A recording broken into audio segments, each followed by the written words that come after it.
Today, on the Strokes and Jokes podcast, we have an incredible interview set up. I am here with Carter Mumbauer and Julian LaValle. An interview from Connor Jones, and Carter has a little bit of information to share with you guys, basically following up what he's been working on the past couple years and what his plans are for the future. Connor Jones, Oakland University alumni in the Horizon League, along with Cleveland State, Detroit Mercy, and Youngstown State, along with many other schools. Connor just recently turned pro and has big plans for the future as he's playing in the DAM Championship coming up in a couple weeks. He played JUCO for 1 year before Oakland, and he has a nice story for us today, and we can't wait to hear from him. Ladies and gentlemen, this podcast you are listening to currently is presented by Anchor. Anchor is the easiest way to make a podcast. If us three can do it, so can you. Anchor gives you everything you need in one place, and it's for free, which for every single person in the world helps extramentally, which you can use right from your phone or computer for conveniency. They also have creation tools, which allows you to record and edit your podcast so it sounds great, while also giving you options to incorporate other parts to your podcast to make it as creative as possible. They will even distribute your podcast for you, so it can be heard everywhere, just like everyone else on Spotify, Apple Podcasts, Google Podcasts, and many more. You can easily make money from your podcast with no minimum listenership, so it is a great way to start. But for this to happen, you have to go to download the Anchor app or go to anchor.fm to get started. If you want to be like us, or like people who actually make money on this, we recommend you do it. All right, again, Carter, we just can't thank you enough for being on the podcast here with us today. We really appreciate it. No worries. Glad to be here. Yeah, absolutely. And to get started off, can you just give us, our listeners, just a little bit of background information on you? Just tell us about yourself. All right. I'm 23 years old, going to be 24 here in early November of this year. Just finished playing golf at Oakland University. My final season was spring of 2018. Been playing golf since I was 3 years old. I have a pretty good family background in golf. I've had a club in my hand since I was 3, which I'm sure that's a little different than you guys based on what I listened to in the first podcast. So basically I've been around golf all my life. Started competitive golf when I was 6. I ended up winning, I think I won my first 4 tournaments on one of the junior tours up here, and ended up winning, I want to say 6 tournaments my first year. Wow. So, yeah, it's kind of, I don't know, it's one of those things I've always had a golf club in my hand. I'm a huge club and gear head, so I have a ton of golf clubs in my room. I have a couple tour van hookups, so I get some pretty sweet stuff here and there. Wow. So when the guys came to Detroit, I ended up getting a custom M5 built for me, which was pretty sweet. Oh, yeah. And then I have a 3-wood on the way as well. Other than that, I'm a huge shoe collector. I have about 75 pairs of shoes. Starting to save my money now that I kind of need it going forward. But yeah, so pretty much the people that have me on Snapchat or Instagram, they see most of my shoes like at all times. I used to put daily pics up of what I was wearing, so kind of a nice little flex. But all my friends were cool with this. So That's respectable. I like it. Gotta do what you gotta do. But yeah, other than golf, man, I played travel baseball. Stopped when I was 13, and I also played basketball throughout school up until my sophomore year of high school. So, Okay. Yeah, I've always been around sports. Golf has just always been my passion, so it's kind of the background of me, really. Awesome. basically our second question is it's kind of a tough one, but basically when did it click with you, or when did you realize that you could possibly make golf a career? So I guess it's almost like a two-part answer. So my grandpa. So a little bit of background with my family golf is my grandpa's in the Hall of Fame at Ohio State. Okay. For golf, he won the 1956 national championship. Wow. Okay. So he was there just before Jack, so it was pretty sweet. My dad went and played a year there, and then transferred back to Youngstown State, where he is now in the Hall of Fame as well. Mm-hmm. So they were both club pros. My grandpa was the head pro at Firestone for a bunch of years. Ended up coaching Akron a little bit. Pretty big shoes to fill. I guess I've alwairgendwie I've thought of maybe being a club pro. Okay. And then when did it click? Man, that's so tough. So it is. I would say junior year of high school, I played pretty solid. Then I played halfway decent in some of my summer tournaments. Then my senior year, I won 4 high school events and averaged, I think, 71 for the year. And as you guys know, being from the north, it's, we're coming out of, it's so damn cold. Right, exactly. Spring golf. So we're trying to practice. Now, we have, golf domes up here. I don't know what you guys do in Ohio necessarily. Simulators. Simulators. Go ahead, say that again. We just use simulators, really. It's the only option we really have. Yeah, and that's, it's crazy, man. Being up north, people really don't realize, people don't realize how tough it is. But then again, I guess for me,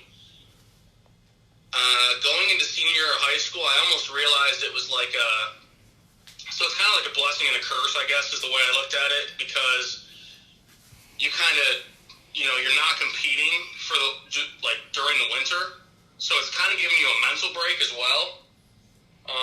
So then you work on all your physical stuff, and maybe you're making a swing change, and maybe, it's not clicking at the end of the year, you're frustrated. Well, then you finally have time, there's no competition coming up, so you're trying to get ready for the spring. Yeah. So, I kind of came out and was playing well senior year of high school, and I was like, all right, cool. Now, unfortunately, obviously, the colleges, the bigger colleges, have had they've had their classes picked out for 2 to 3 years.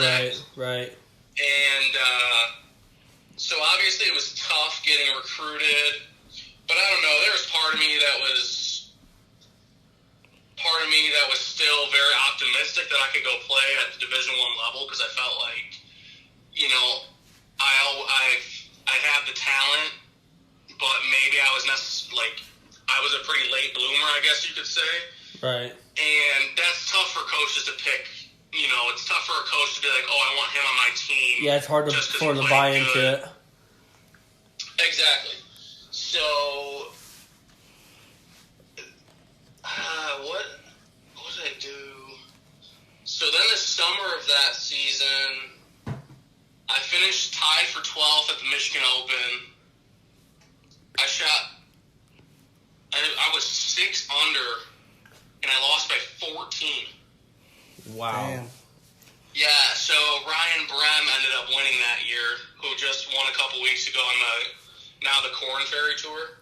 Oh, okay. And that was when I kind of was like, oh, well, maybe if I can compete against these guys, then, maybe a college coach is going to start looking at me. And so I talked to a few Division I schools, a few JUCOs, a few Division II schools, and I want to say there were 1 or there's 2 NAIA schools in there as well. And I think it was hard for me to accept at first that I wasn't going to go Division I because I felt like I had the talent. So, but then again, like, I finally got over that phase, and that's what I have a few kids that I help out and kind of mentor and try to figure out if they want to play college golf or not, and I wish more people would understand it, but in today's day and age,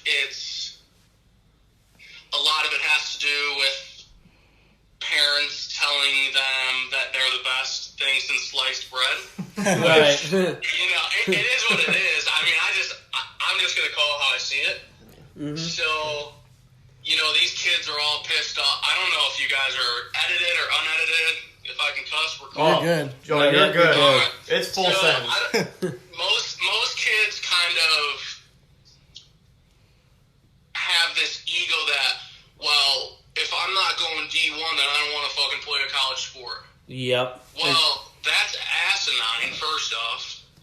So, that's just the way I look at it. So, I tell people all the time, like, I went to junior college. I went to Spartanburg Methodist in Spartanburg, South Carolina my freshman year because none of the schools I was talking to ended up working out, which was another thing for me. Is it was kind of a blessing and a curse. I got to go. I was 11 hours away from home. I got to live on my own. I got to see what it was like to be independent. And honestly, I liked being away from home. I talked to, you know, the handful of friends that you guys talk to from high school. I mean, everyone knows how that goes. Right. So you kind of realize who your friends really are. And I think that's a big thing. And then, so I went into school blind, and I feel like I can get along with people pretty well. So I kind of always am pretty laid back and just kick it. And I got along with most of my teammates. Some of them kind of thought they were the shit. So I was like, I don't really like this. I'm not doing this for another year. So I ended up, man, it was probably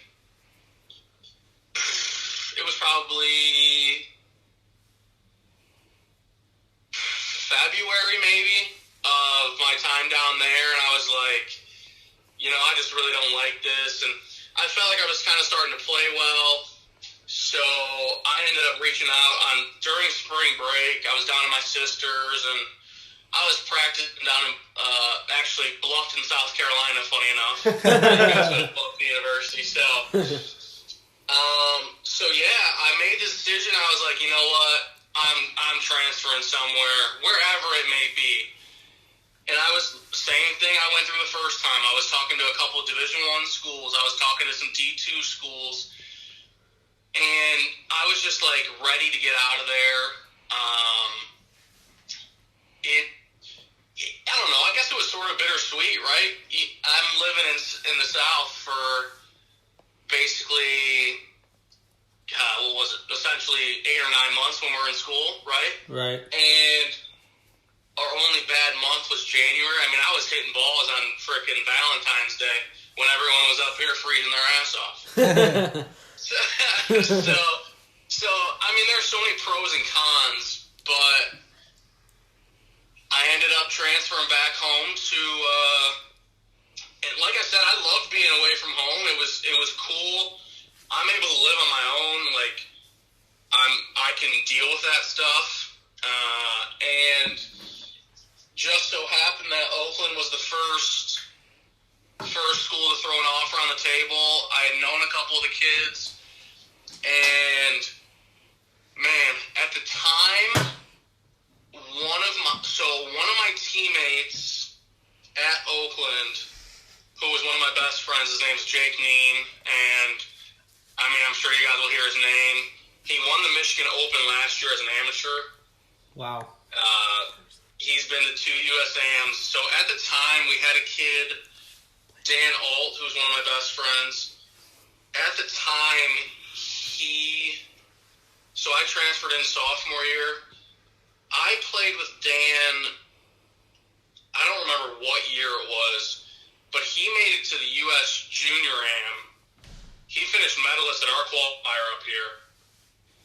And Jake had just made the USAM at Olympia Fields.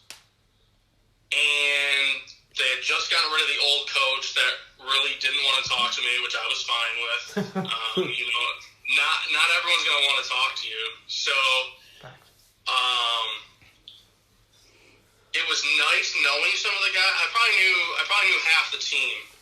So, and another one of my teammates was Evan Bowser, who has had full status on the Mackenzie Tour, which is old PGA Tour Canada. So, our team at the time, I was like, wow, this could be perfect. We have a great facility. It's 20 minutes from where I grew up. I know half the team, so I was like, this could be really cool. So, that's kind of, and I guess to shorten this answer up now that I've kind of gone on is pretty much after, I think a little bit sophomore year I played halfway decent. Junior year I played okay in the fall. And then the summer going into senior year. So the summer going into senior? No, it was the summer of 2018. I won 2 pretty big amateur tournaments up here. And I was like, all right, I'm gonna give it a go once I finish up school. So I ended up finishing up school this past winter, and now I'm kind of ready to give it a go come this fall and winter. Nice. So that's pretty much it. I mean, like I said, at first I was gonna go for just a club pro job, and that business is tough nowadays. So I figured give myself the best opportunity to try to play as a career and go from there. So, what was like the process like of when your decision to turn professional? Like, what were the different steps you had to take and stuff like that? I guess the first thing you got to do is you got to figure out if you want to sit at a desk from 9 to 5, and that is just not what I want to do. So that kind of made the decision easier. I get to be my own boss, which is kind of badass. It's pretty nice.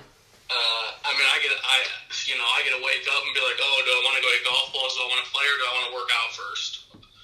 Doesn't get a whole lot better than that in my world, because that's pretty much what I do on the daily when I'm not working. But you got to look at the other aspects. Do you think you have a legitimate chance? And I guess you never know until you start playing.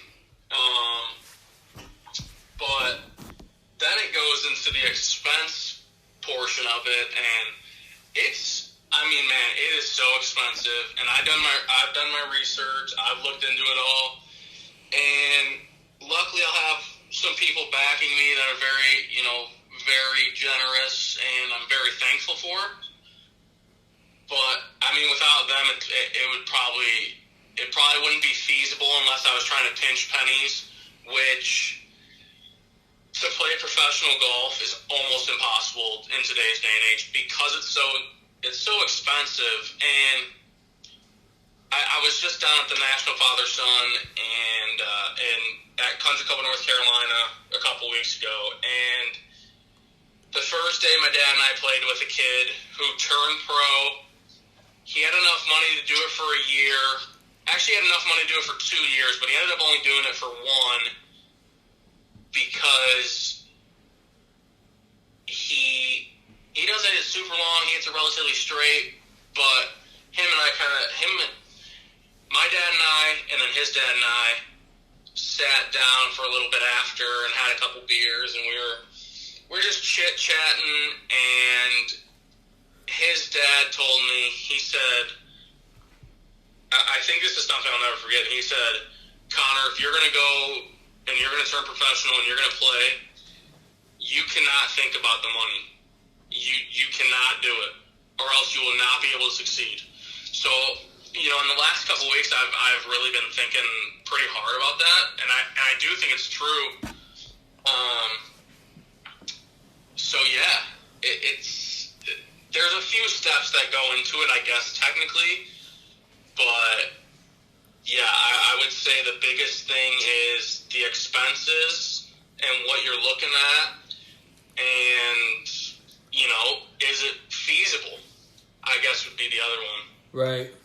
Especially because I don't know if this is even realistic, but $500 entrance fee into 3 different tournaments, you're paying almost every penny you got. It's a lot of pressure on yourself. I just broke. Oh, absolutely. I just broke the bank to play. Yeah. It's it is. It's expensive, man. I mean, it's been one of those things I've always wanted to do, but for some people, dreams are dreams. Luckily for me, like I said, I have people that are willing to back me, and those are the ones that are helping my dreams become a reality. And I guess what people don't know, now you guys are golfers, so you might know, but it's not like, I get to sign up and I get to be on the PGA Tour. Yeah. It might never happen. Wish it was that easy. But, yeah, exactly. I mean, but if golf was easy, everyone would play it. And that's, it's a hard game. It's super fun, but irritating as hell at the same time. Yeah. Yeah. So, and I think that's another thing. I mean, if you don't have the passion, for the game, and maybe you're doing it for someone else, you have no chance to succeed. You have absolutely zero chance. If you don't love the game and you don't want to wake up and play it or practice it every single day, Yeah. don't waste the money. There's no motivation there. No, At absolutely that not. point. So that's pretty much what I would say about it. So we mentioned something in the first podcast about what golf means to us. What does golf mean to you? That's a good question. Golf for me is, I guess this will be pretty cliche, but golf for me is everything. I mean, I told you a little background about me. I've been around the game. I've had a club in my hand since I was 3. I mean, for me, it's been something that's been constant in my life. And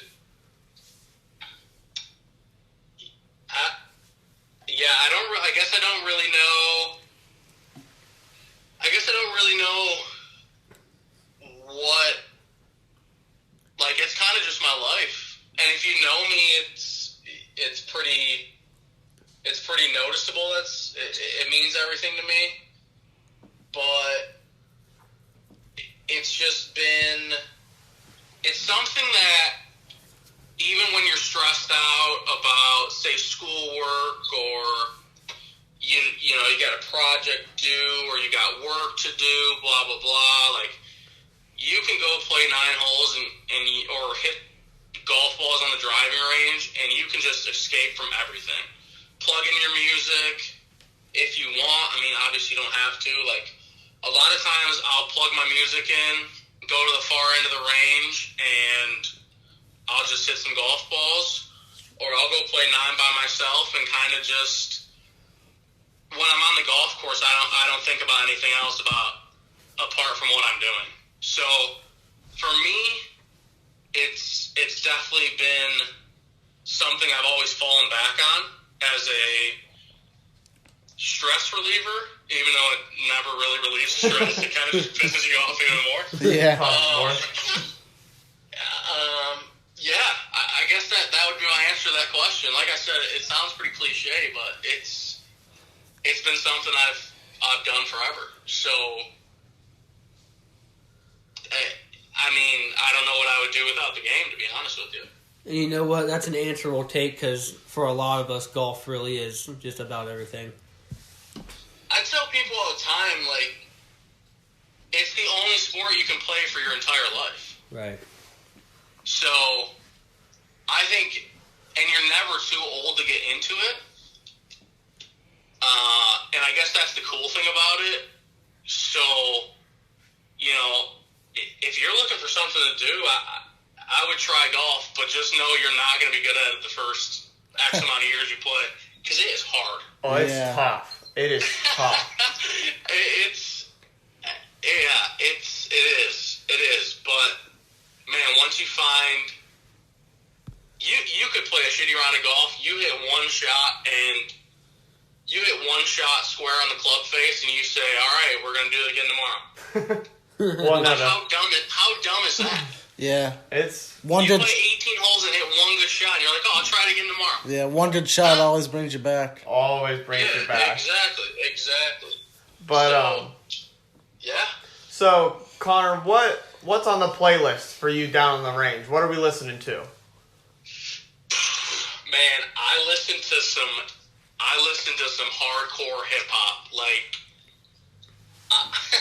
I'm like one of the whitest kids, and if you were to unplug my headphones, you would hear 2 Chainz, Future, Young Thug. I mean, I listen to a lot of music, so I listen to like some old school stuff that your parents grew up with, you know? I mean, I don't want to age my parents that much, but their music was good as hell. Some days you just throw it back to some 80s or like the Eagles, Earth, Wind, and Fire. I mean, it kind of depends on the mood, but yeah, 9 out of 10 times I'm listening to hip hop. We're exactly the What same. about you guys? What do you guys listen to? It's a little bit of both. We a lot of hip hop, rap, a lot of the same artists you said. Yeah. Some country music. Just depends on the mood. Yep, totally. I totally agree with that. I listened to, I was just up in Toronto last weekend at Veld Music Festival. So, got to see Alesso, Tiesto, Kygo, Loud Luxury for the EDM fans, and that was wild. Got to see Jaden Smith. Got to see Ski Mask the Slump God. Oh, okay. So it's a mix between there's an EDM stage and a rap stage. Okay. So it was sweet because that's another thing. I like to listen to some house music or EDM, whatever you want to call it. But yeah, it definitely depends on the mood. But like I said, I'll give you 8 out of 10 times it's hip hop. All right. Well, you did say something earlier about shoes. I also was an avid shoe collector before college kind of drained the bank account. Yeah, welcome to college. Waste all your money on books. Thanks. I know, and you don't even crack them open. You just look at them, and then comes Bro, I did that May. for 5 years. I know how that goes. But what's your favorite pair? What's the top shoe you got? All right. So I'm a sneaker collector. However, I'm not a hype beast. Okay. So I don't have any. First off, I'm not spending. I mean, the shoes today are sweet. Retro Jordans that come out are unreal. The Yeezys, which are kind of overhyped now because they keep releasing them. Yeah. Right. But dude, I'm just not gonna spend that kind of money. So I would love to one day be able just to be like, oh, I want that pair of shoes. Send them my way. Or go into Flight Club or go into Stadium Goods. I don't know if you guys watch sneaker shopping on Complex. I have. Yeah, so I would love to one day go into those stores and just blow my money. But man, right now it's not a thing. So I actually haven't really picked up anything in the last probably 3 or 4 months. But I like to rock. Man, I do have a couple good pairs. I gotta re-release Jordan think of a 1986 Concord 1. Ooh. Yep, that pair's pretty clean. I have a pair of, one of the first and only pairs to this day that I've spent over $100 on. I got a pair of Penny Hardaway Volts, and I would say that's like one of my most prized pair. But I wear a lot of running shoes and I wear a lot of Nike. I mess with Adidas. I mess with some of the new Pumas. But man, my favorite pair to kick it in is probably the Nike Pegasus. I run in those, and I got probably 5 or 6 pairs now that I just kick it in because they're super comfortable and don't have to lace them up or anything. So, big fan of those. Yeah. What kind of golf shoes do you wear on the course? Wear a lot of Nike. We were a Nike school at Oakland, so Same as us. I used to wear FootJoy a lot. I think they make fantastic golf shoes. But now I wear a lot of Nikes, it seems. I have some Nikes. I just got, when they released the Jordans a couple months ago, the white pair and the black pair with the elephant print, my inner hype beast came out and I got a pair of them. Oh my god. Yeah, had to do that. And then, but yeah, I mostly wear Nikes. I just got a pair of the Roche golf shoes, and they are so comfortable. Do you have the Roche ones that are like the studs or the actual spikes in the bottom? I have the Roche G Tour, so I have the ones with the spikes on the bottom. Okay. And you said you guys are a Nike school? Yeah, Nike and FootJoy. It's like a little bit above. Yeah, I heard you talking about the FootJoy range stuff. I thought that was funny because it's so true. It's awesome. Hate it. My god. I only wear short sleeve rain jackets. I don't know if that's superstition or not, but I cannot swing in a full rain jacket. Yeah. So I end up, if I ever have to wear a full on rain jacket, A, you might catch me not playing, or B, so I'll just hit slap cuts for days, because I kid you not, if it is raining sideways, A, I probably don't want to be playing, and B, I'm trying not to throw my club in the lake, so I'm white knuckling in it with some freaking, some rain gloves and hitting freaking dick high stingers with driver. It's terrible. And it's like my least favorite weather to play in. Oh my gosh. Yeah, so I would definitely suggest you guys maybe look into a pair of those because they are incredible. So, but yeah, other than that, there's not like a specific golf brand that I wear a lot of. Talking to a few companies in hopes that they'll maybe start sending me some apparel and stuff. But yeah, I pretty much wear whatever I think is A, comfortable, B, stylish, and C, good for performance. All right, so we heard you early in the podcast say like you're a club junkie or you're a gearhead. What's in the bag? What's in the bag? So, like I told you about the M5, I just put that in the bag. I caved in another driver this spring. TaylorMade was nice enough to send me an M5 Tour. So I was playing that for a bit. I was messing with a couple shafts. I have one of Rory's Kurokage's. I have one of DJ's Speeders. And I had a handcrafted 7.0 hazardous prototype that I was messing with. Now I have the Tour Issue M5 with the new hazardous Hulk. I like that name. It's a beast. That does sound like Sounds a like beast. a beast. I have an M4, a Tourist M4 3-wood. I have a company called New Level. I have their irons and wedges. I play their 2-iron as my driving iron. I have 4-through pitching wedge with Tour Issue X100s. And then the wedges, I have 50, 54, 58 with Tour Issue S400s in them. The putter right now, I'm using the Black Spider.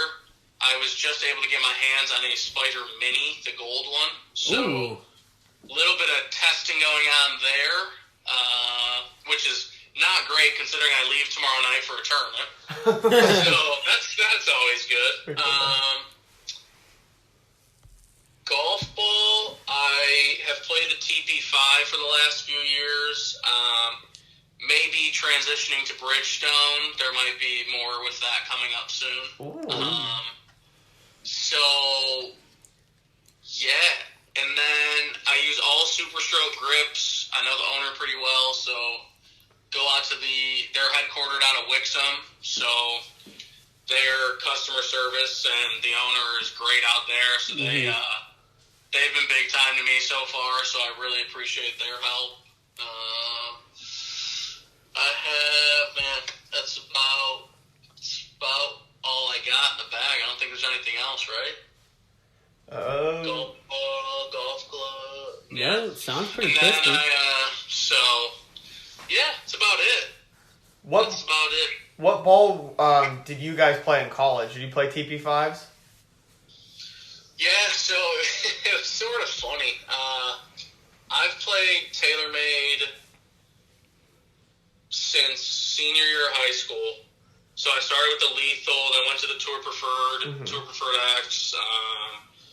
Then they came out with TP5s, and I transitioned. I did a lot of testing with the TP5 and TP5X, but I was sticking with TaylorMade.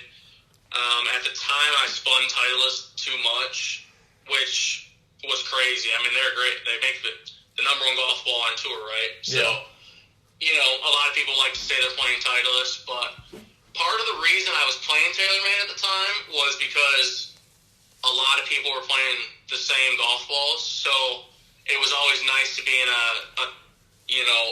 group and everyone be like, oh, I'm playing this, this, and this. And then be like, all right, well, I'm playing the TaylorMade, so we don't have to worry about my ball. I can respect that. I basically had to talk the coach when I first got to Oakland was actually gone after my first year. So I ended up having to talk him into getting me my TaylorMades because he kind of wanted me to play Titleist. But one of the girls that came in to Oakland, her mom worked for TaylorMade, so she was able to hook me up pretty fat. And Oh, yeah. just another, just something to be thankful for. So he ended up ordering me 12 dozen of my custom number and with our logo on them, so it's pretty sweet. And then, like I said, I've been playing them since senior year of high school. So everyone was pretty much playing Titleist. I was playing TaylorMade. And then once they came out with TP5 and TP5X, a couple more of my teammates switched to the TaylorMade. So, What do you got going on tomorrow?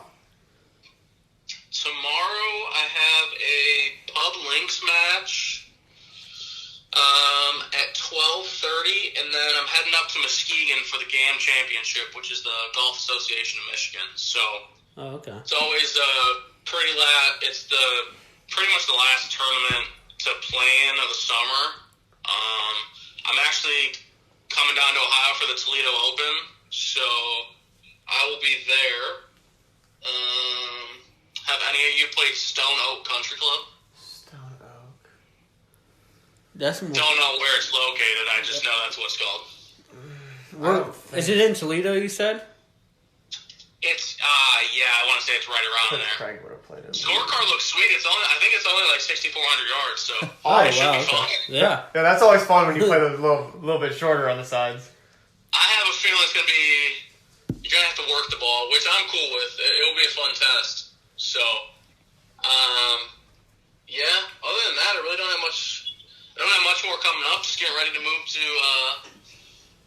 Getting ready to pack up my stuff in the next couple months and head down to Florida and start. I guess you want to call it the career. The grind. That's pretty much all I got going. So, There you go. Yeah, be a good time. So this is kind of an interesting question for us. What are some maybe a top 5 courses that you like, or some ones that are your favorite? That I've played. Mm-hmm. So my top 2 are, gosh. Now I gotta think of where I've played that I really like. I know, So, it's tough.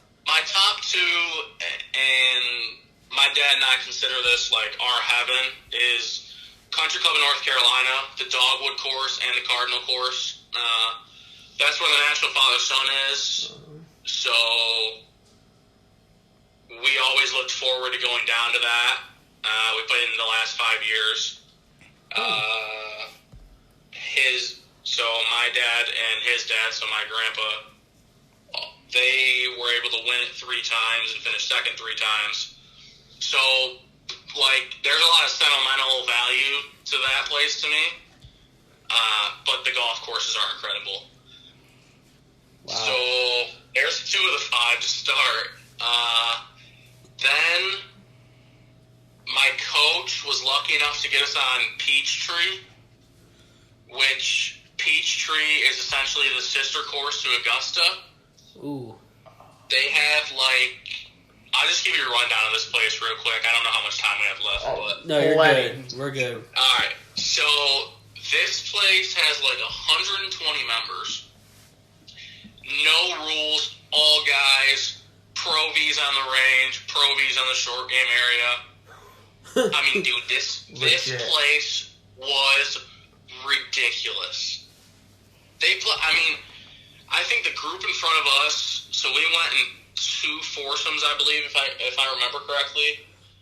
And the guys in front of us went in an 8-some. There was a 6-some in front of them. Everyone knows everyone. They haven't changed the locker room since the course has been built. It was the coolest experience. Yeah, I bet it's an incredible feeling just walking in there. Oh, I was I sure as hell don't belong here. So,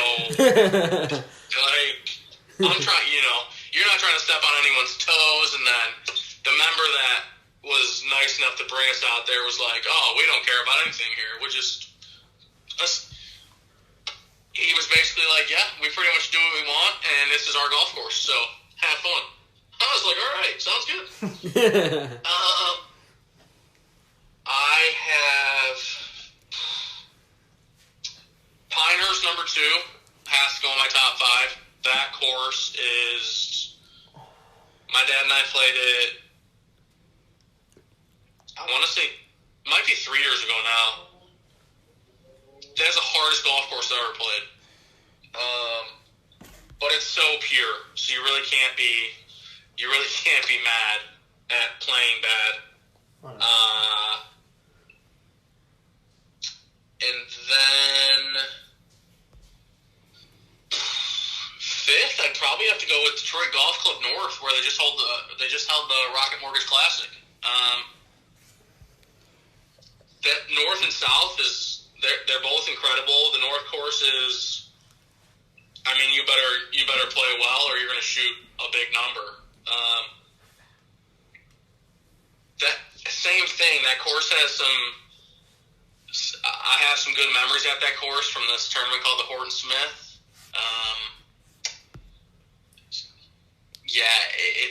But the golf course itself is just so pure.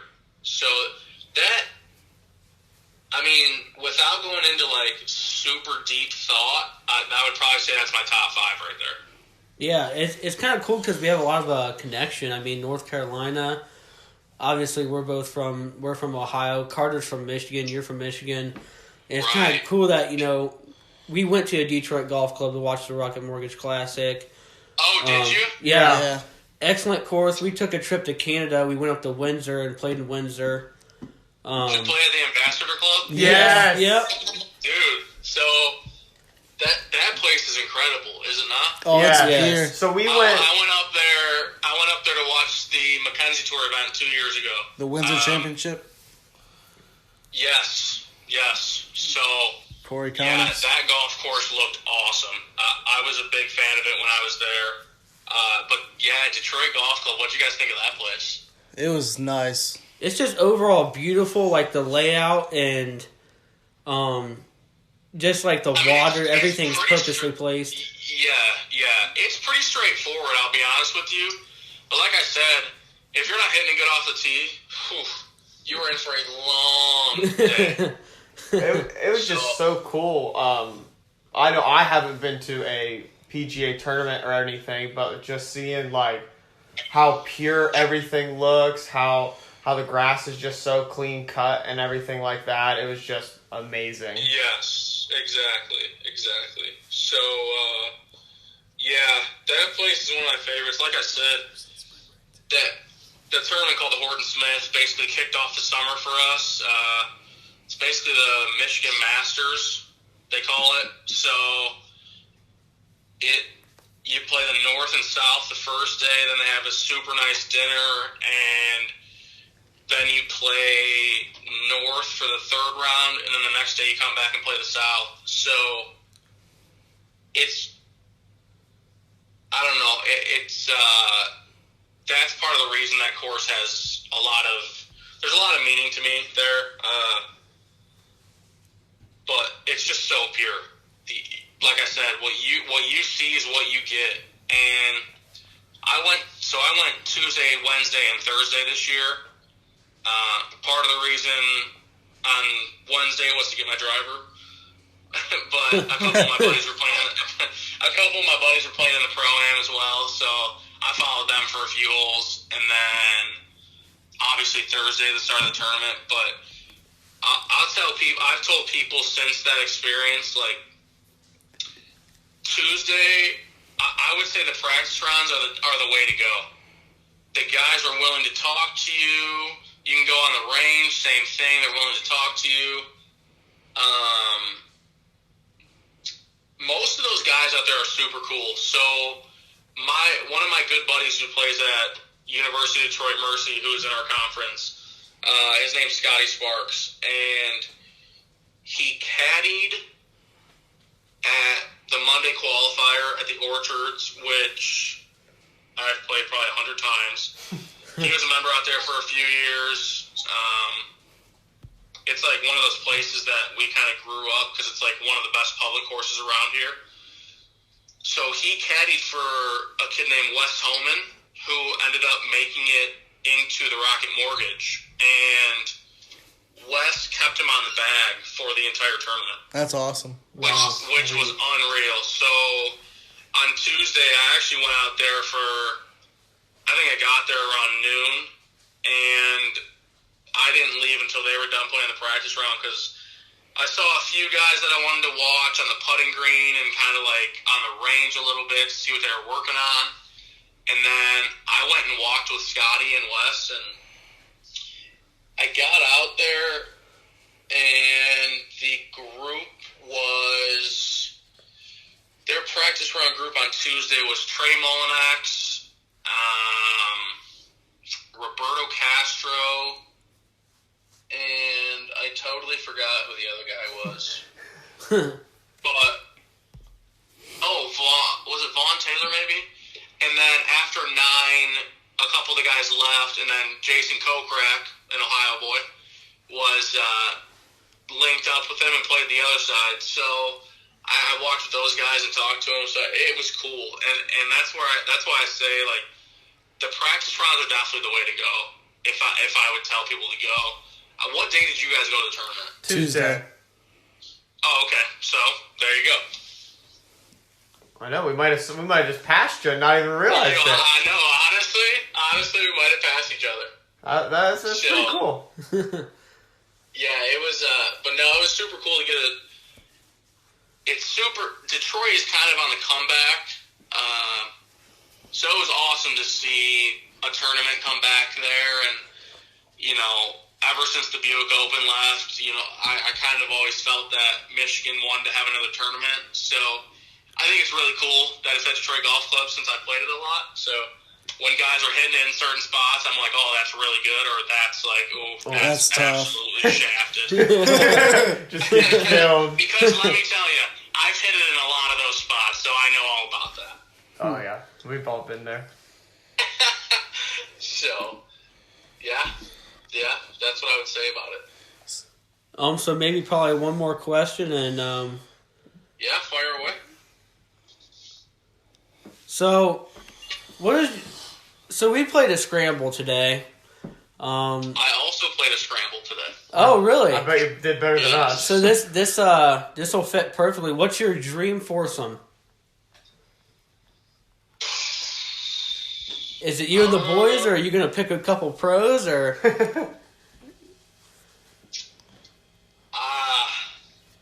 I would say they always ask this question at the Michigan AM. This is like one of the questions you got to fill out on the questionnaire.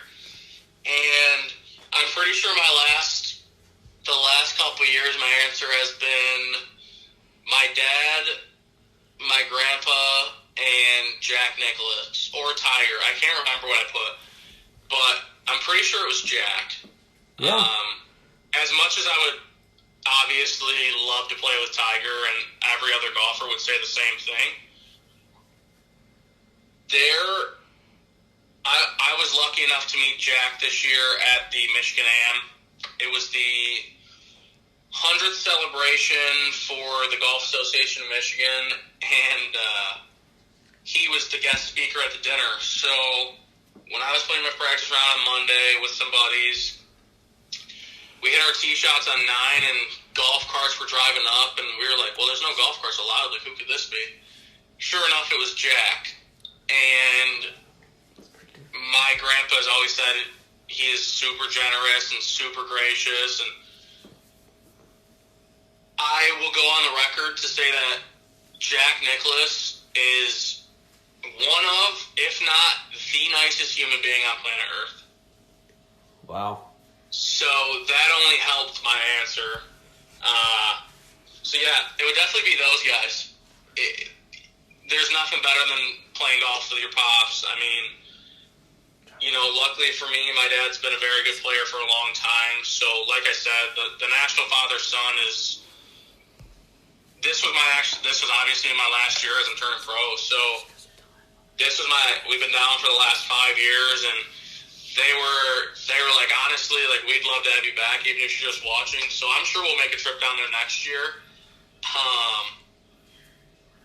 But yeah, it would be probably, and I would almost like to do it maybe a few years ago when they could all still older golfers like to bitch and talk about where they used to hit it. So, you know, say you throw it back a couple years. Like in their prime. And, man, I would just sit back and listen to the stories, because there's not going to be any better stories than what I get out of those three guys. I mean, like I just said, this was our 5th year at the National Father-Son, and we brought my grandpa down last year, so it was his final tournament ever. But I think in 5 years, I've heard the same story multiple times, but I've heard new stories every year. So it's just like once you get guys like that talking, and they essentially get diarrhea of the mouth and just keep talking about awesome stories. You know, it's there. I guess for me, because I'm a huge golf guy, I guess you could say, I could just sit back and soak that in. So I don't think there'd be anything cooler than that. Yeah, Definitely. The stories are endless. I mean, Yeah. I know. Who would give me all three of your dream foursomes? Let's hear it. Oh, man. I definitely would like to play with Arnold Palmer. Okay, good answer. I would have to say Jack Nicklaus as well. He's from Ohio, played at Ohio State. I mean, Are you, first off, sorry to interrupt you, are you guys all Ohio State fans? I am a huge Ohio State fan. I guess Julian. I'm a UNC fan. I was actually born in Chapel Hill, North Carolina, so I kind of. Alright, I got my aunt and uncle and cousins live there, so Okay. I love Chapel Hill. Yeah, now I'm from Michigan, so I'm a huge Michigan fan. Can't go wrong. Go blue. Oof. Big oof. There we go! You're a Yeah. Michigan. I'm a big Buckeye, so... Oh, yeah! Go Bucks! Yeah, That's buddy. tough. So, alright, back to the dream foursome. Sorry to interrupt you. I just had to ask that question. Yeah, I so respect the question. I'm probably Jack Nicklaus, Arnold Palmer, and probably Tiger. Just because, Tiger, I mean, that's just incredible. One of the best golfers ever lived. So, just to watch him play. Now, I would definitely take Tiger maybe in his prime, in his younger days, if we could go back. Yeah. If I had to pick, I'm with you. if I had to pick a dream foursome, I think Tiger is one of the obvious answers. Probably Jack Nicklaus, and then we'll throw it back to another podcaster, Pat McAfee. Oh, Okay, I respect that. I respect that big time. Okay. Oh, the Pat McAfee. My dream. Why is Pat McAfee not announcing Monday Night Football? The guy is an absolute electric factory. Oh man, It's so trash. It is. It is. We were waiting for it. We actually all listened to the Pat McAfee show and Heartland 2.0. Yeah, same. And I'm excited about the ESPN college football on Thursday nights, but I think they messed up with that one. I think it could have been so much better. yeah. But that's why I don't get paid big bucks to make decisions like that for them. Last dream foursome. Let's hear it. I would do my dad, Johnny Pitts, who we talked about in the last podcast. Speaking of, what happened? What happened in that round of golf? We got shit on. Okay. It was We got so shit on. bad. Damn, that is super unfortunate. You hate to hear that. It's a tough scene. It is. It really is. He beat us by like 12 strokes. It was tough. It was tough. Listen, I was up at 4:00 in the morning, and I woke up, and the body was just, it wasn't feeling right. My eyes were a little crusty. It's a different course. I mean, we never played it, so we kind of got out there, and And he plays it every day. I was just Every spraying the ball, and day. it was hard recovery shots for me, especially. Fair enough. These guys. Yeah, the bounces were not going the right way at all. That's understandable, but hey, gotta give credit where credit's due. He absolutely whooped that ass. So. He was like playing so low key, and we look at the scorecard at the end, and he just kicked the living shit out of us. And he actually listened to the podcast and was like, he's like, I better hear you guys talk about how I beat that ass in that round. And I was like, Alright. Respect. I mean, he got us for sure. But I would add Tiger for sure. And I would love to have Phil Mickelson in my group to see just like how much of an actual character he is on the course. And the banter between him and Yeah. Tiger. And the banter between him and Tiger a little bit. Oh, him and Tiger in the same foursome. I think that'd be something. Yeah, I'm with you. That would be a good one. That'd be a good one. As we wrap this up, again, we really can't thank you enough for being on here as our first guest as we're getting started with the whole podcasting / just creating our own thing and what we're doing. You guys have anything else to say? Just really appreciate it, and if there's anything else we can do for you or anything, just let us know. Yeah, just keep us. Yeah, for sure. If you guys ever want me back on, let me know. Thanks for taking the time. Give me a call. I love podcasts. I think this is sweet, so I do hope this takes off for you guys. So, like I said, same thing. If you guys need anything from me, let me know. Yeah, it'd be so cool to get back with you here in 2 years and catch up and see how we're doing, the differences and the changes that have occurred. Yeah, I think that'd be awesome. Anytime, just give me a buzz or shoot me a text. Just let me know. Yep. Alrighty. Yep. Thank you so much. Yeah. Oh, and go Bucks. Go Bucks, Bucks, baby. Have All a- right. thank Hey, you, good Connor. luck next year. Good luck in your future. Thank you for being on again, man. Can't appreciate it enough. Thank you. Wow. What an incredible interview from Connor.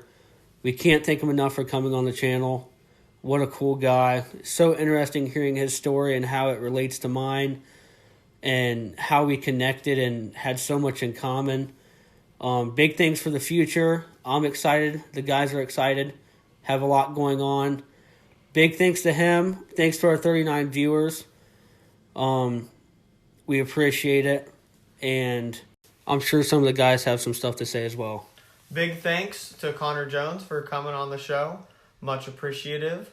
It is a pleasure to talk to someone who has ties to the Ohio community, having two relatives in respective Hall of Fames in golf, both in Ohio State and Youngstown State. Very excited for the future of Connor Jones. Big things on the horizon as we move forward. Big thanks from me as well to Connor. Couldn't thank him enough.